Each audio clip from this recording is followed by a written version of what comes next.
ఇక్కడ ఇంకొక వార్త ఉంది. ఉగాది నుంచి సన్నబియ్యం హుజూర్నగర్ సెగ్మెంట్ మఠంపల్లిలో సీఎం ప్రారంభం. అదే రోజు లేదా మరుసటి రోజు రాష్ట్ర వ్యాప్తంగా పౌర సరఫరాల శాఖ కసరత్తు. మఠంపల్లి లక్ష్మీ నరసింహ ఆలయంలోనే పంచాంగ శ్రవణం.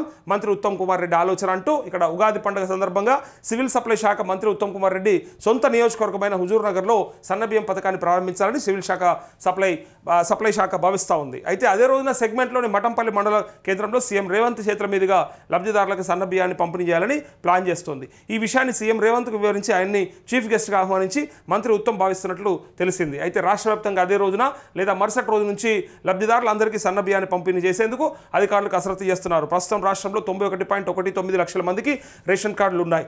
వీరందరికీ ఉగాది నుంచి సన్నబియ్యం పంపిణీ చేసేందుకు కావాల్సిన రేషన్ అధికారులు ఇప్పటికే సిద్ధం చేశారు అంటూ ఇక్కడ అక్కడనే ఉగాది పంచాంగ శ్రవణం కూడా వినిపిస్తారట.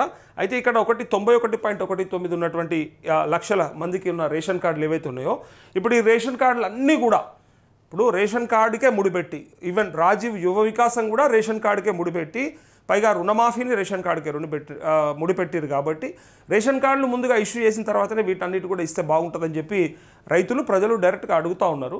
సో మీరు ఇప్పుడు ఇంతమందికి 91 లక్షల మందికి రేషన్ కార్డు ఉన్నటువంటి వాళ్ళకి సన్నబియ్యం ఇస్తే ఇప్పుడు రేషన్ కార్డు లేని వాళ్ళకి పాపం ఆ బియ్యము లేవు, ఇప్పుడు ఈ బియ్యము లేవు.